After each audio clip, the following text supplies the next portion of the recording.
আজকে আমি বানাবো দুধ পুলি পিঠা। দুধ পুলি পিঠার জন্য প্রথমেই আমি আটাটাকে তৈরি করে নিচ্ছি। আমি পানির মধ্যে 1.5 কাপ পরিমাণ পানির মধ্যে 1.5 কাপ চালের আটা দিয়েছি। আপনারা চাইলে 1.5 কাপের মধ্যে 1 কাপ চালের আটা আর আধা কাপ হচ্ছে ময়দা দিতে পারেন। আমি শুধু চালের আটা দিয়েই করছি।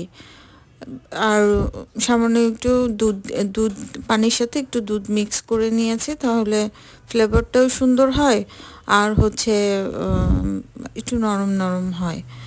তো একটু মোটামুটি শক্ত শক্ত করে আপনি কাই তৈরি করবেন। কাই তৈরি করার পর আমি এখন হচ্ছে খিসাটা তৈরি করব।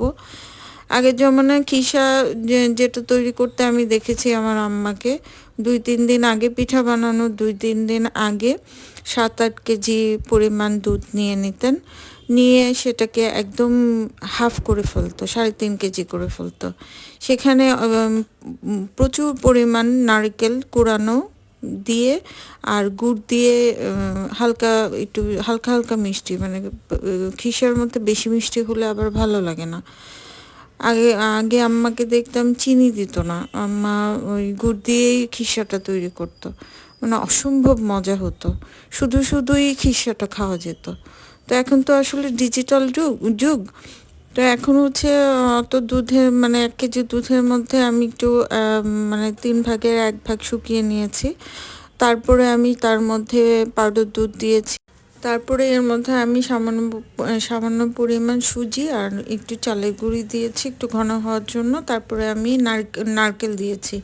নারকেল ছাড়া তো আসলে খিসা মজা লাগে না, এ কারণে আমি নারকেল দিয়েছি। দেওয়ার পরে আপনারা চাইলে কনডেন্স মিল্ক দিতে পারেন, দিলে একটু মিষ্টি হবে। আমি চিনি আর গুড়টা মিক্স করে দিয়েছি। আপনি আপনার পছন্দ মতো, মানে যতটুকু মিষ্টি চান ততটুকু পছন্দ মতো আপনি চিনি আর গুড় দিতে পারেন। গুড় দিলে ফ্লেভারটা একটু ভালো হয়। অনেকে গুড় না দিয়েও শুধু চিনি দিয়েও করে খিসাটা।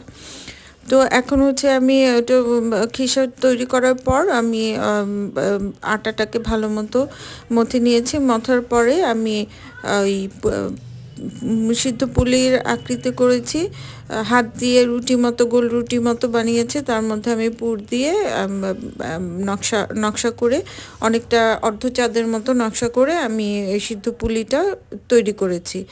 আমার মোটামুটি আর 10-12টার মতো হয়েছে, যেহেতু আমাদের বাসায় জনসংখ্যা কম, এই কারণে আমি 2 জন খাওয়ার মতো করে আমরা তৈরি করেছি। আর খুব বেশি পিঠা কেউ খায় না আজকাল, তো পিঠা খেতেই চায় না কেউ। নানা রকম সমস্যা হয়, পেটে গ্যাসের পরিমাণ বাড়ে, যার কারণে অনেকেই পিঠাটা খেতে চায় না। আসলে শীতের পিঠা বানানোটা একটা ট্র্যাডিশন বলেই বানানো, না হলে আসলে পিঠা খেলে নানা রকম সমস্যা তৈরি হয় আর কি। এখন হচ্ছে এরপরে আমি একটা হাঁড়িতে পানি গরম করেছি, গরম করে তার মধ্যে একটা ঝাঁঝরি দিয়েছি। ঝাঁঝরি দিয়ে এই সিদ্ধ পুলিগুলো আমি সিদ্ধ পুলিকে সিদ্ধ করার জন্য আমি ওই যে ভাপা পিঠা যেভাবে সিদ্ধ করে ওরকমভাবে ঝাঁঝরির উপরে এই পিঠাগুলো দিয়েছি। তারপর 8-10 মিনিটের মতো ফুটালেই আপনার সিদ্ধ পুলি তৈরি হয়ে গেল। এটাকে আপনি ভেজেও খেতে পারেন, যার যেটা ইচ্ছা আর কি। সিদ্ধ পুলি আর ভাজা পুলির মধ্যে খুব একই পদ্ধতি, শুধু খোলায় ভেজে নিলেই হলো।